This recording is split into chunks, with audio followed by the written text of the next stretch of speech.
नमस्कार,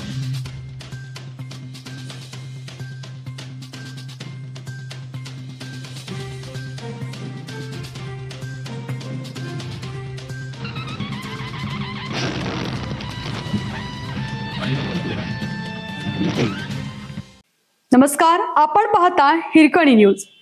हिरकणी न्यूज प्रत्येक क्षण ताज्या घडामोडी आणि महत्त्वाच्या प्रत्येक बातमीसाठी नेहमी तत्पर. महाराष्ट्रातील या 13 जिल्ह्यांमध्ये कोसळणार धो-धो पाऊस, मोठा इशारा थेट 24 तासात.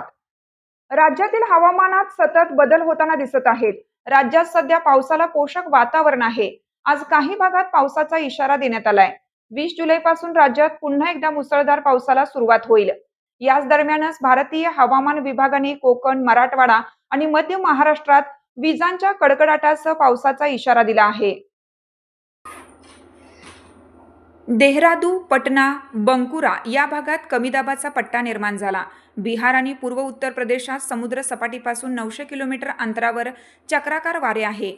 आज पावसाचा येलो अलर्ट सोलापूर, कोकणातील काही भाग आणि धाराशिव येथे जारी करण्यात आला आहे. या पावसामुळे पिकांना दिलासा नक्की मिळणार आहे. शेतकरी पावसाची वाट पाहत आहेत. अफगाणिस्तानच्या दिशेने येणाऱ्या वाऱ्यामुळे मान्सूनला अडथळा निर्माण झाला आहे. 20 जुलैपासून पुन्हा एकदा राज्यात पाऊस धुमाकूळ घालेल. नाशिक, पुणे, अहिल्यानगर, रायगड, रत्नागिरी, ठाणे, पालघर, मुंबई, सांगली, नांदेड, हिंगोली, परभणी, लातूर, बीड या जिल्ह्यामध्ये विजांच्या कडकडाटासह पाऊस होण्याचा अंदाज आहे. कालही काही भागात पाऊस झाला. त्यामध्ये भारतीय हवामान विभागाने आजही पावसाचा मोठा इशारा दिला आहे.